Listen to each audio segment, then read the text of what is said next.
Alors, on reprend le TD avec l'exercice 3 qui est relativement court, donc je vais prendre mon temps pour expliquer certains mécanismes que l'on a déjà vus. Alors, sur cet exercice, il n'y a que 3 étapes.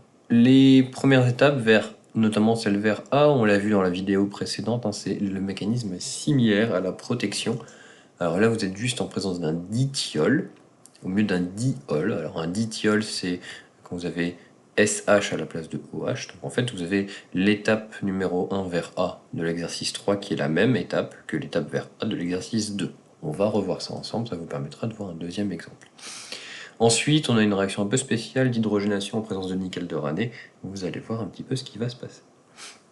La réaction, par contre, verser diéthylamine en milieu acide, je vais vous la corriger, d'accord. Il y a peu de chances qu'on tombe dessus.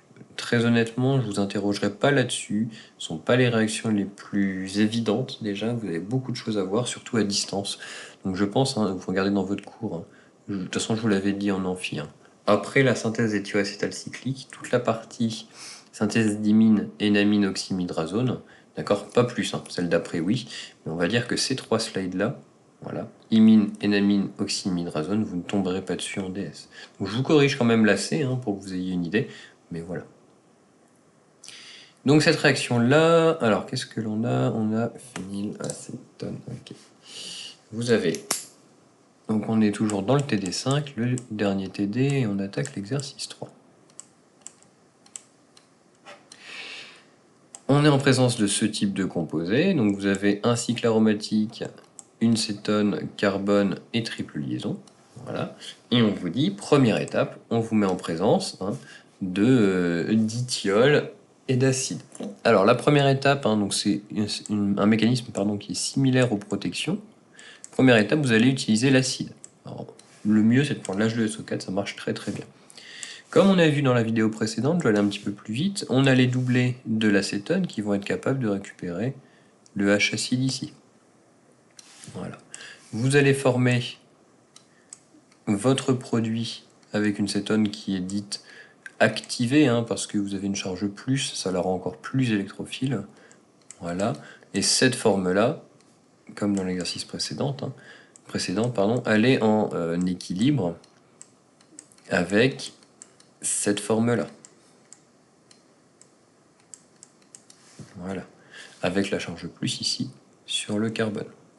Pour l'équilibre, c'est votre charge ici qui remonte se mettre sur l'oxygène. Vous avez ces deux formes-là en équilibre, vous avez libéré du HSO4-, d'accord. Et c'est là où intervient votre dithiol, c'est-à-dire que vous avez un dithiol comme ça, par analogie, vous regarderez la vidéo de l'exercice précédent, c'est la même chose qu'en présence d'un diol, d'accord. C'est-à-dire que vous avez des doublés qui vont pouvoir ici attaquer votre charge plus, voilà. Vous obtenez la même molécule ici. Alors comment on va... Voilà, pas très joli. On va mettre votre OH de ce côté-là, votre dithiol de ce côté-là. Voilà, donc vous avez du S, tac tac, SH. Et ici, vous avez un autre H et évidemment une charge plus sur votre S. Il faut imaginer que c'est exactement la même chose que pour l'oxygène. Il fait partie de la même famille sur le tableau périodique, donc il va réagir exactement de la même façon. Le H en plus va être récupéré ici par votre H2SO4, le doublé se rabatte sur votre S. On a un mécanisme, alors, même chose, on est dans un mécanisme comme c'est une thioacétalisation, comme une acétalisation, c'est-à-dire que vous allez avoir tout le long ici un équilibre. Donc faites attention à ça, ne l'oubliez pas. Voilà. Vous allez récupérer, après la fin de cette première étape, votre molécule sous cette forme-là. Vous avez un OH, S, tac, tac, tac, SH, et ici, un alcyne. La fin de cette première étape, vous allez continuer, vous allez avoir un deuxième équivalent d'acide qui va pouvoir réagir. D'accord, H2SO4. Je ne rentre pas dans le détail, on a déjà vu ça. C'est-à-dire que votre alcool va récupérer ce deuxième équivalent, donc vous êtes en OH2+, ici. D'accord, donc c'est un des doublés qui va venir récupérer le H du H2SO4. On réécrit le reste de la molécule. Vous avez évidemment du HSO4- qui est libéré. D'accord. Et donc, sur l'étape suivante, hein, ici, qu'est-ce que vous allez avoir? Vous allez avoir, comme tout à l'heure, hein, enfin, comme tout à l'heure, comme ce que j'ai dit dans la vidéo précédente, vous allez avoir un dédoublé, ici, qui va pouvoir venir attaquer pour faire partir de l'eau. D'accord. Vous allez reconnaître hein, grandement la forme de votre molécule protégée. Voilà. Voilà. Tac, tac, tac. Triple liaison. Vous avez un S, les deux carbones pardon, entre les deux, et ce S là qui a encore son H, celui qui vient d'attaquer. Vous avez toujours du HSO4-, ici, et vous êtes capable de venir récupérer le H ici pour abattre ici.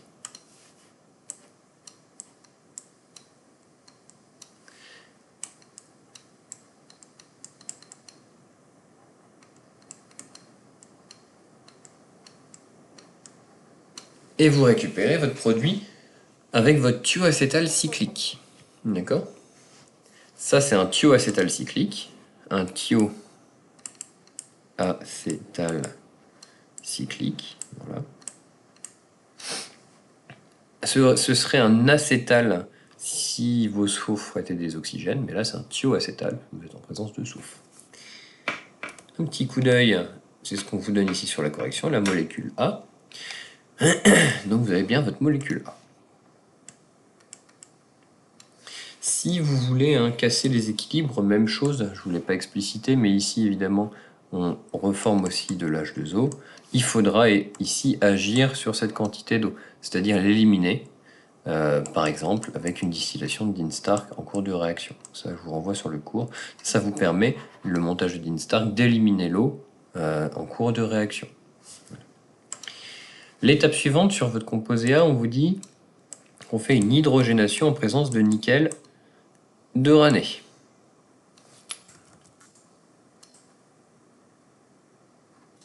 D'accord.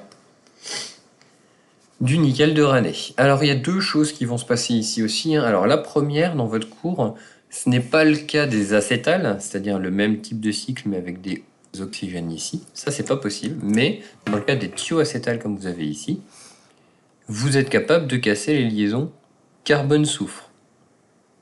Alors ici, ce que vous allez faire, vous allez faire une coupure de vos liaisons SH. C'est la première chose. Dans ces conditions-là, un thioacétal, ça se coupe. Les liaisons CS peuvent se couper en présence des conditions d'hydrogénation. Ça, c'est le premier point. Faites attention aussi, hein, vous êtes en présence d'un alcine dans votre molécule. Donc là, vous allez pouvoir réduire, faire une réduction voilà, de votre alcine. Vous avez deux choses qui vont se passer. Donc la première chose déjà, alors 1, 2, 3, 4. 1, 2, 3, 4. Vous avez ici la coupure de votre SH et votre alcine ici qui est réduit directement en alcane. Alors, je vais le faire plus joli. Voilà. Au final, si vous regardez bien, hein, qu'est-ce qui vous reste après tout ça? Si je repasse en bleu, vous avez votre cycle aromatique qui est ici, et puis après vous faites 1, 2, 3, 4 carbones. Donc vous récupérez bien vos 4 carbones. Vous n'avez plus du tout la copule, hein, l'espèce de chapeau thioacétal, et votre alcine est réduit. Vous obtenez directement votre molécule B. Une fois cette molécule B, hein, vous voyez, il n'y a plus d'alcène, plus d'alcine, plus d'alcool, plus rien. Faire réagir ça, c'est un petit peu plus compliqué. Si on avait vu la chimie des aromatiques qui est très intéressante, on aurait pu très largement faire réagir sur le cycle aromatique. On ne l'a pas vu. Voilà, peut-être que vous verrez ça un jour, je ne sais pas. C'est une chimie qui est quand même très complète et très intéressante. Ensuite, on reprend votre molécule de départ ici pour faire la synthèse vers votre molécule C, diéthylamine milieu acide. Alors, on reprend votre molécule de départ.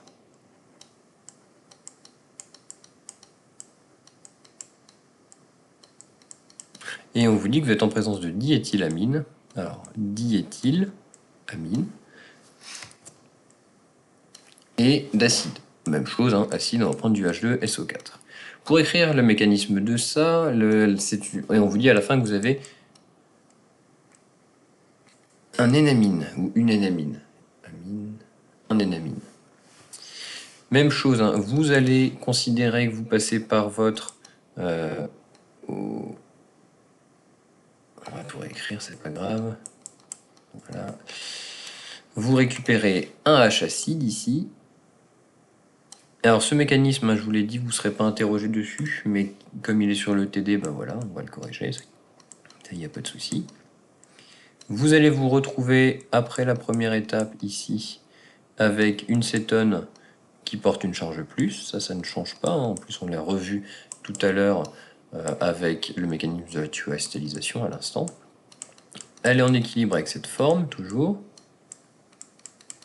Voilà. Vous avez relargué évidemment du HSO4-, d'accord? Et donc, sur ces molécules-là, qu'est-ce qui va se passer? Vous allez avoir la possibilité, sur celle-ci, de faire réagir un premier équivalent de diéthylamine. Une amine, hein, c'est un doublet non-liant. Donc le doublet non-liant de l'amine va pouvoir venir attaquer ici la charge plus. Une petite parenthèse, hein, ici, votre amine, elle agit en tant que nucléophile.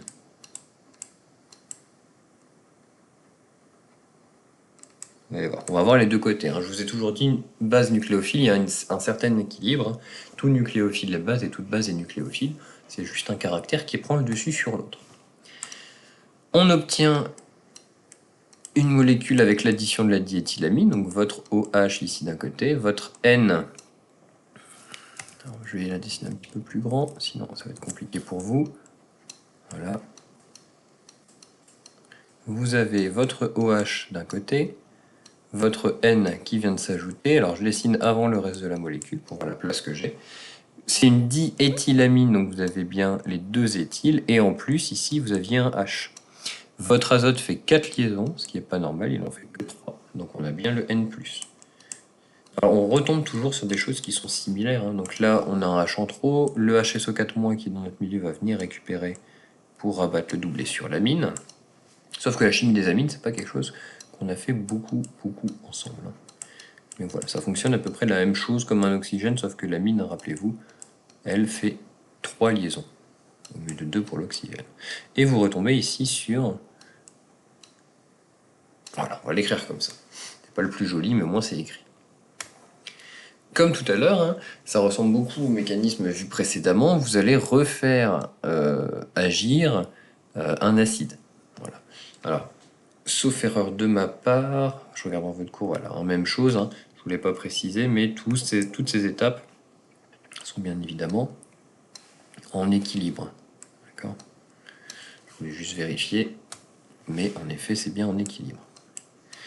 Vous êtes comme une acétalisation ou une thioacétalisation. Vous allez refaire réapparaître un équivalent d'H2SO4.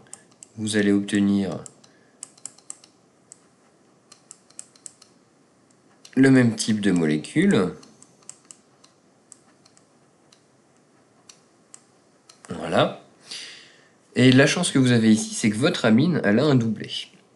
Alors là, c'est un petit peu plus différent. Je vais un peu plus vite, vous ne serez pas interrogé là-dessus, je me répète un petit peu. Le doublet de l'amine va pouvoir se rabattre ici pour faire partir l'H2O. Même chose, hein, si vous avez besoin de déplacer l'équilibre. Donc ici, on a toujours en plus HSO4-, on vient d'en consommer une. Si vous avez besoin... Tac.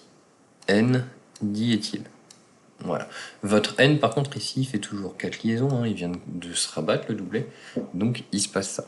Vous avez toujours votre HSO4- dans votre milieu. Et vous avez libéré de l'eau. Et si vous avez besoin de déplacer l'équilibre, encore une fois, c'est sur l'eau qu'il faudra agir. C'est-à-dire l'éliminer en cours de réaction. On va parler de Dean Stark, par exemple. L'étape suivante, alors c'est pour ça que je vous interroge pas dessus, parce que c'est une réactivité qui est un peu plus étrange, c'est que vous avez toujours un ion HSO4- qui est présent dans votre milieu. Alors il va falloir le restituer sous la forme d'H2SO4. Et où est-ce qu'on a des H acides sur votre molécule? Si vous faites le parallèle, hein, rappelez-vous, avec par exemple ce type de composé, hein, on avait vu que les H alpha ici d'une cétone sont très acides. D'accord? Les H qui sont sur les carbones en alpha d'une cétone. Et bien, si vous regardez, on retrouve à peu près le même motif ici, avec, par exemple, j'en sors un seul, un H qui serait ici. Vous avez comme une cétone. Hein. Ici, vous avez un N qui tire, qui est très électroattracteur. Donc, ce que vous allez pouvoir faire, c'est récupérer le H ici. Et vous allez agir comme un mécanisme d'élimination, en fait. C'est-à-dire que vous allez rabattre les doublés sur cette liaison-là et redonner un doublet à votre azote.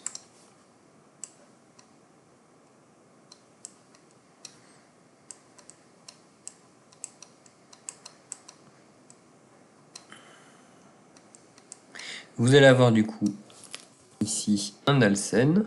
Voilà. Alors je l'écris un peu bas, ma molécule. Un peu haut, pardon. Vous gardez votre alcyne, vous formez ici un alcène, et ici vous avez votre amine. Et c'est ça que l'on appelle un énamine. Ça doit être une énamine, hein, je me reprends souvent, mais voilà, c'est une énamine, très certainement, parce qu'un énamine, c'est pas très joli.